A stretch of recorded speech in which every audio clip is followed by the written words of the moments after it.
Now the castle has suffered several sieges over its history. These were in the last part of the 1200s and the first part of the 1300s, really the first third of the 1300s. Now Edward took the castle and held it 1298, 1299. The Scots put the castle under siege, and after a 14-month siege took the castle back, and it was in Scots hands until 1301 when Edward returned with a sizable force and some impressive siege engines of the day. I reckon he had a force of about 6,800 men. He brought in a large siege engine, a siege tower called the Belfry, and that was brought in from Glasgow, put up against the castle. It had ladders and inside it, so the troops that were putting the castle under siege could get up onto the ramparts and take the castle.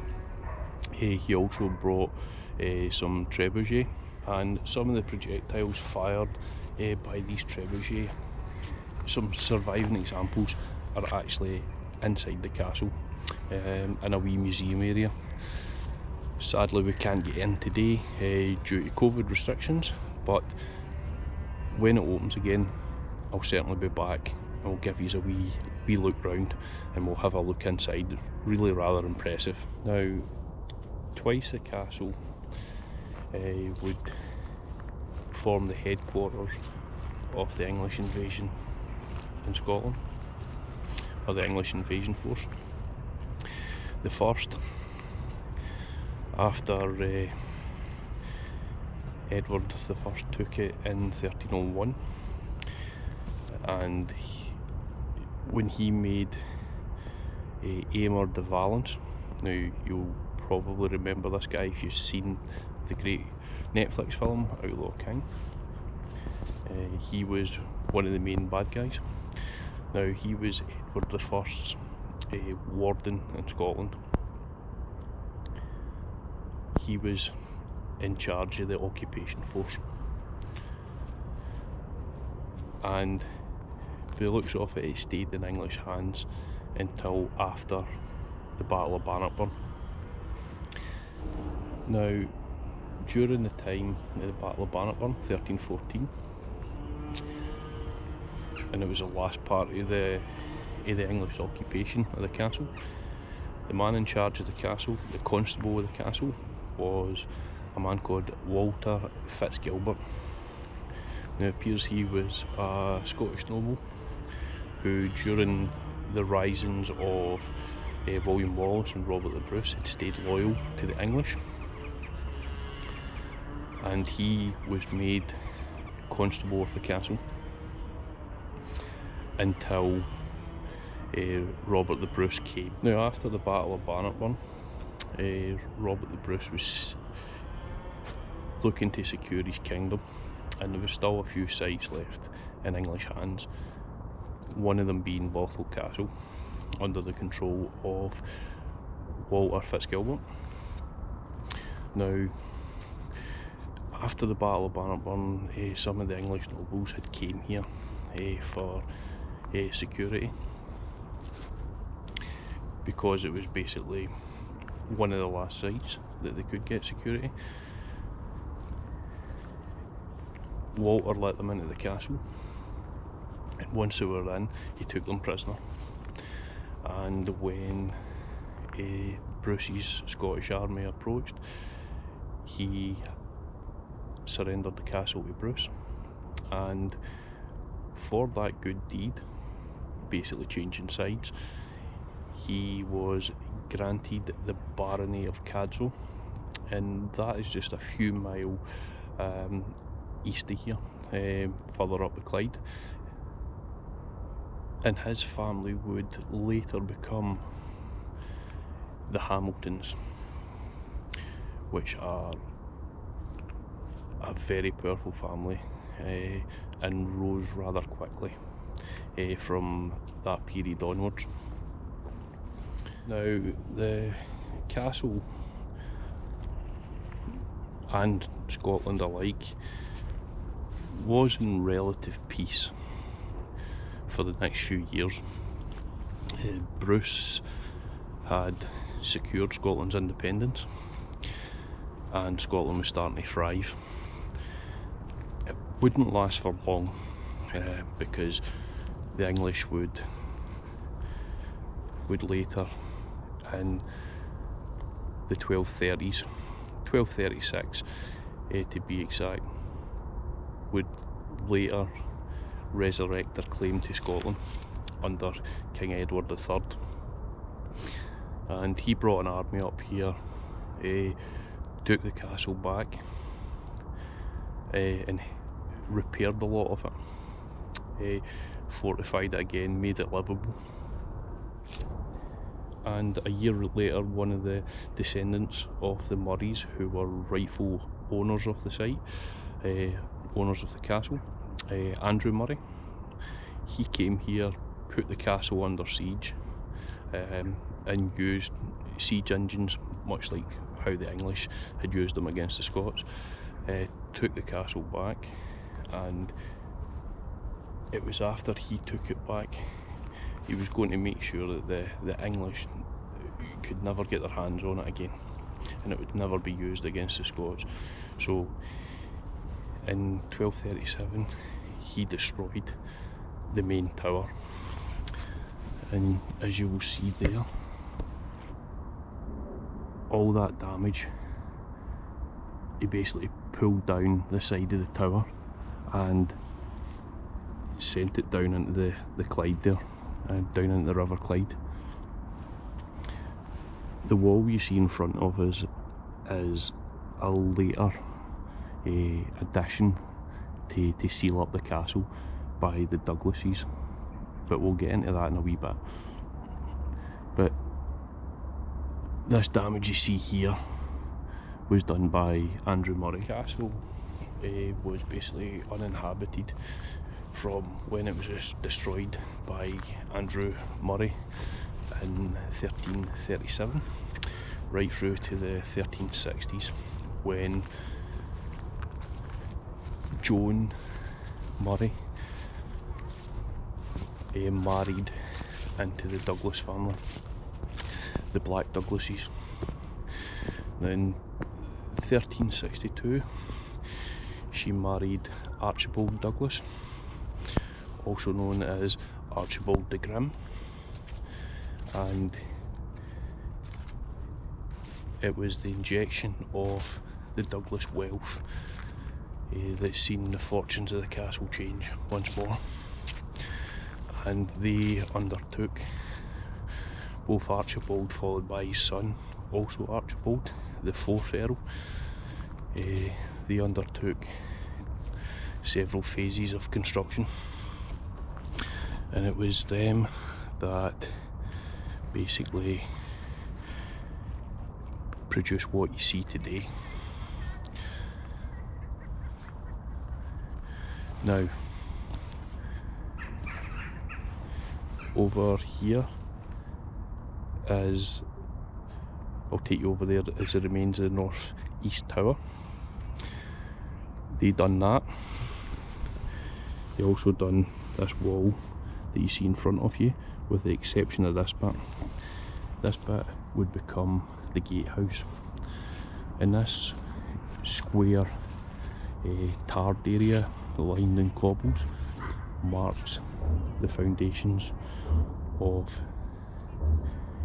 the gatehouse tower. It is believed, based on old drawings, that it would have basically looked like a standard Scottish tower house from this area. It is believed that the tower house would have been about the height of the walls, and then an apex going like that and running in the way with a large stone front up here. So they built that, and if we go over here, we'll see the remains of the northeast tower. Also inside, they built a great hall as well. The wrecking work would have probably been completed by about 1424. Now, this is the remains of the great northeast tower, squares construction, unlike the other circular ones.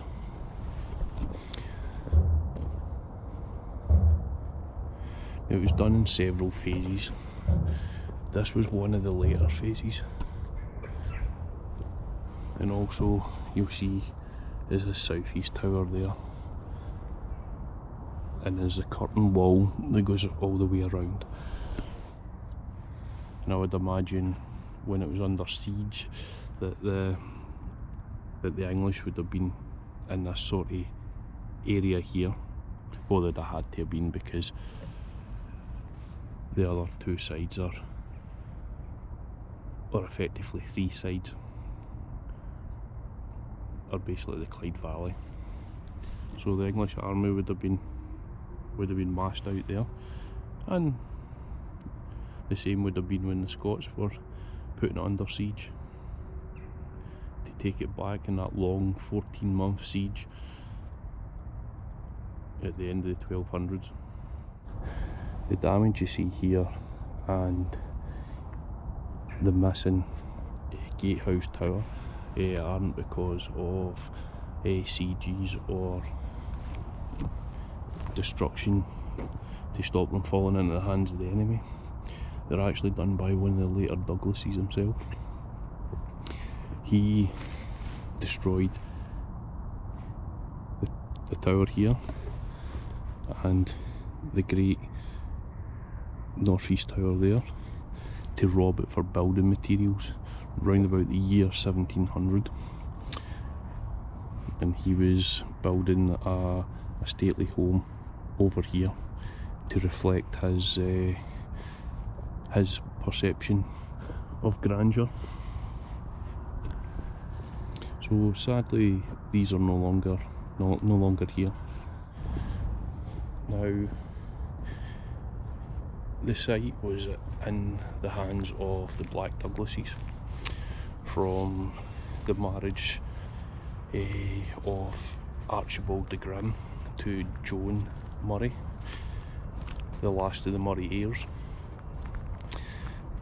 in 1362, through to the downfall of the Black Douglases round about 1455, and this is when they fell out of favour with the crown.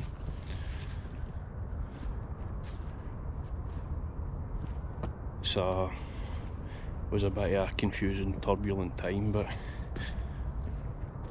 and rumours of allegiances changing between Scotland and England, etc. But who knows, could have just been down to the overall power of the Black Douglases starting to intimidate the crown, and they were wanting to seize back control. So the Douglases, they forfeited their lands and their power, and it was handed over to a couple of other nobles, one after the other. Each of those also fell out of favour with the crown and forfeited them, I believe. And then it came back to the Douglases, the Earl of Angus, which were the Red Douglases, and they took over the Douglas estates, or the Black Douglas estates, from sort of 1455 onwards. But they gained control of this one later on. Well, it was under the control of the Red Douglases. I can't remember the exact date. The castle, I believe, was lived in from then right up until round about the year 1700, when the last one, I believe the Earl of Forfar, decided that it wasn't grand enough for him and was going to build a new pile not too far away, and moved out, knocked down a lot of the buildings, and robbed a lot of the material to build his new fancy home. And that was a new residence of the family right up until, I believe, the 1920s, when they had to knock it down due to subsidence caused by mining underneath it. So this castle here, it was built first and it's lasted the longest, and let's just hope it'll last a few more 100 years to come. It'll certainly see us out anyway, and with a bit of luck, some of the work getting carried out here, I'll be able to secure the castle for a long time to come yet. Well, I hope you enjoyed the video. It's a complex subject. To be fair, it would never be able to cover it in one video, which is why I'm going to come back later on and we'll go inside and we'll have a look at the rest of the castle. Like I said, hope you enjoyed it. If you did, please like it, and also please subscribe to the channel. Your support is greatly appreciated, and hopefully we'll see you in the next video. Thank you and stay safe. Cheers.